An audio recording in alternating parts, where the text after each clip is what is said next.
Las voces que aportan contexto, preguntas y nuevas lecturas de la actualidad. En Imer Noticias, primera emisión.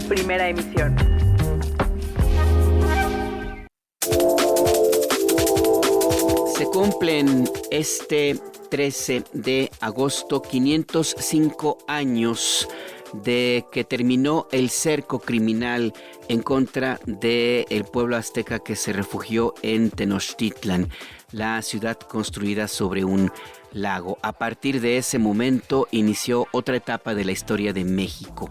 ¿De qué se trata? ¿Es un momento fundacional, como se ha presentado a lo largo de los siglos, o es también, como se ha reivindicado en los últimos tiempos, el inicio de una exclusión de otros pueblos originarios de nuestro país que también forman parte de la patria? Sobre este tema conversamos esta mañana con el historiador Federico Navarrete, que forma parte del equipo de conversadores, del equipo de Imer Noticias. Federico, buenos días, bienvenido, ¿cómo estás? Buenos días, Alberto. Yo muy bien. ¿Y tú? Pues también aquí queremos escuchar tu análisis. 505 años de lo que han denominado la caída de Tenochtitlan.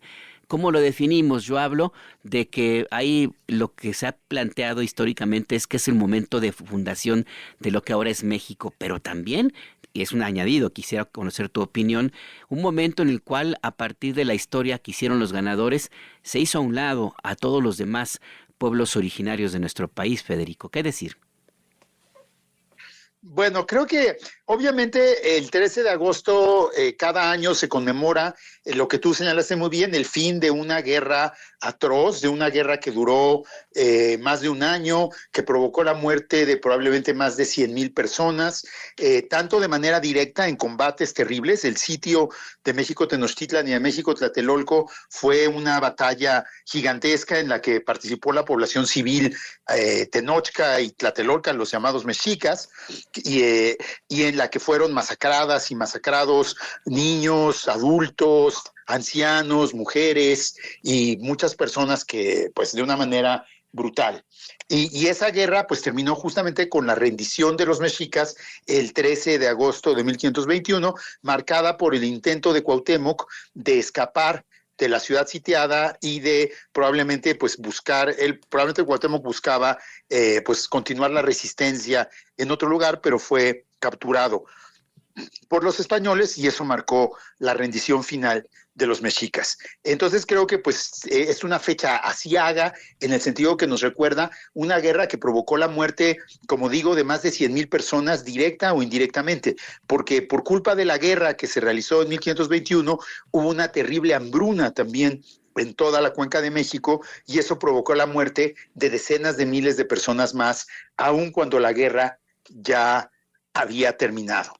Ahora, de su significación más allá de eso es muy polémico, ¿no? Durante el periodo colonial, los españoles, los descendientes de los conquistadores y los que se reivindicaban sucesores de los conquistadores, celebraban cada 13 de agosto el Día de San Hipólito, que es el santo que toca hoy, y el Paseo del Pendón, sí, que era una fiesta en que de alguna manera salían vestidos de militares, paseando sus banderas y conmemoraban su victoria.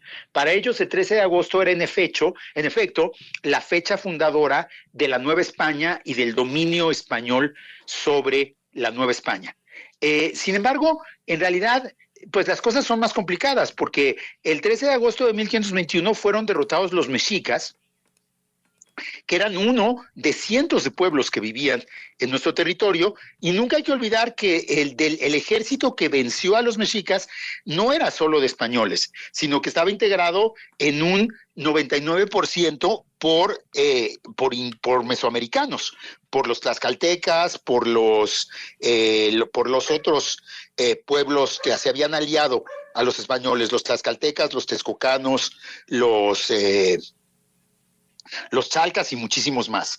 Entonces, realmente no podemos decir que el 13 de agosto fueron derrotados los indígenas, porque la mayoría de los vencedores de esa guerra eran indígenas. Y tampoco podemos decir que el 13 de agosto se inició esta destrucción del mundo indígena y se inició este sometimiento, porque ese proceso en realidad tardó mucho más.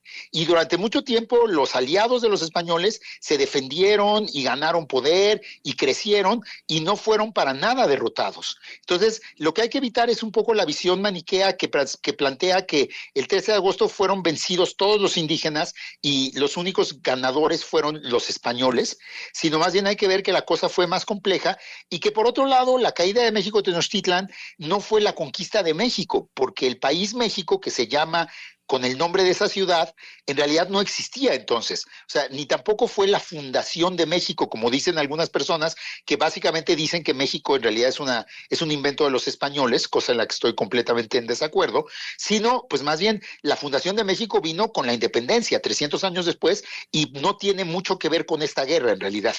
De hecho, la independencia la hicieron los descendientes de los españoles, no los descendientes de los indígenas que pelearon la guerra de 1521. José Vasconcelos, supongo, no estoy seguro de esta atribución, pero se dice que José Vasconcelos acuñó una frase que a mí me parece muy interesante y que siempre hay que recordar, y decía: la conquista de México la hicieron los indígenas y la independencia la hicieron los españoles. Entonces, pues hay que tomar en cuenta que esta fecha es muy significativa, pero que es mucho más compleja de lo que una narrativa hispanista o nacionalista nos podría indicar. ¿Cómo podríamos entonces encontrar una manera, pues digamos, más adecuada de recordar lo que sucedió hace 505 años, Federico? Se ha planteado inclusive que es necesario hacer esta remembranza a partir de la resistencia, de la resiliencia del pueblo mexica, por ejemplo, que también forma parte de la historia misma de lo que ahora es México. ¿Qué balance puedes hacer en ese sentido, Federico?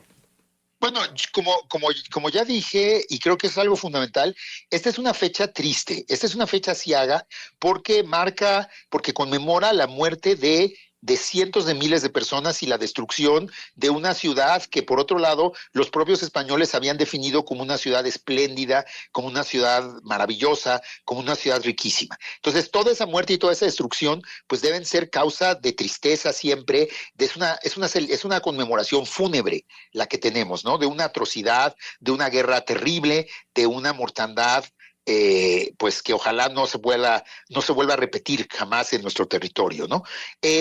Por otro lado, creo que sí es importante enfatizar que no fue la derrota de los indígenas como tales y que tanto los mexicas, los vencidos, como por otro lado los tlaxcaltecas y los texcocanos y los chalcas, los vencedores y otros decenas de pueblos que estaban del lado de los vencedores, continuaron existiendo, continuaron viviendo y resistieron a todo lo largo del periodo colonial a las imposiciones de los españoles. Sobrevivieron al genocidio del siglo XVI, reconstruyeron sus mundos y fundaron las culturas, lo que llamamos ahora las culturas originarias o las culturas indígenas de México. Entonces, pues creo que es muy importante también, desde luego, siempre recordar la muerte, pero también conmemorar esa resistencia, esa supervivencia, esa capacidad de sobrevivir y de adaptar que tuvieron los pueblos indígenas, tanto los vencidos como los vencedores. En ese sentido, sí están unidos los dos bandos. Exactamente, porque la verdad es que tratar de separar la historia en dos grandes en dos grandes espacios, pues finalmente no nos daría pie para entender lo que ahora se vive.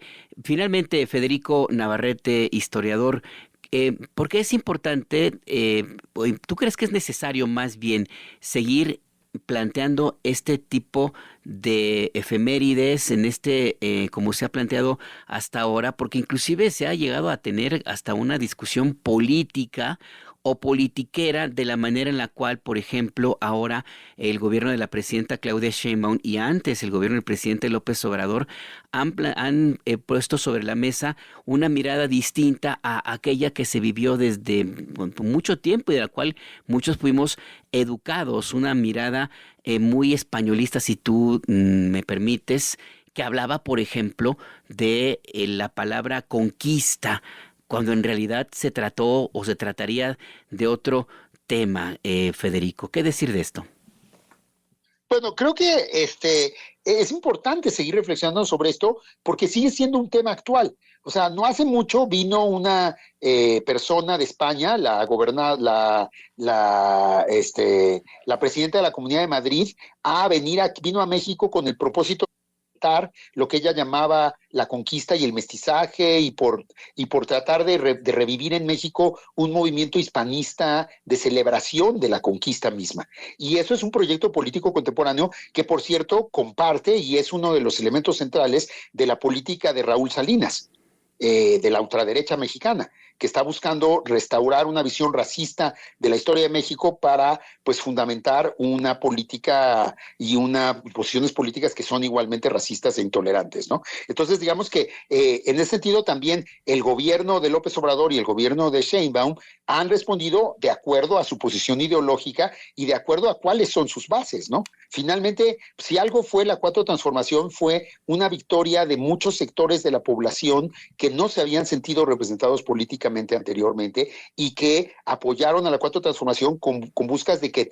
terminaran las prácticas racistas, la discriminación, la negación de sus culturas que han vivido durante mucho tiempo. Entonces creo que siempre que discutimos 1521 y lo que pasó entonces, en realidad estamos discutiendo lo que es el México de hoy. Es una nación hispana donde solo las personas blancas y de origen español deben mandar, como sugiere Raúl Salinas y la señora Díaz Ayuso, que en una intervención extranjera además que es inadmisible, o es un país pluricultural en que la mayoría de la población es de origen indígena y en la que los valores y las culturas y la tradición y la historia de los pueblos indígenas deben ser centrales, un componente central de la cultura, de las culturas nacionales. Creo que esa es una disputa muy actual, no es simplemente hablar de hace 500 años, es hablar del país que queremos tener hoy. Exactamente, un país en donde participa personajes, creo que te refieres más bien a Ricardo Salinas Pliego, Federico, no sí, tanto perdón, Raúl, sí. aunque Sí, sí. al final del día No, pero son lo mismo, Ricardo Salinas, sí. Raúl Salinas le prestó Sí. dinero para comprar Imevisión, entonces hablamos del mismo personaje al final del día. Es que se confunden porque todos estuvieron metidos en los mismos fraudes y en las mismas trampas de las privatizaciones de los 90, disculpa, pero No, pero para sí nada. estoy hablando de Ricardo Salinas, que es la persona que nos atosiga con sus agresiones el día de hoy.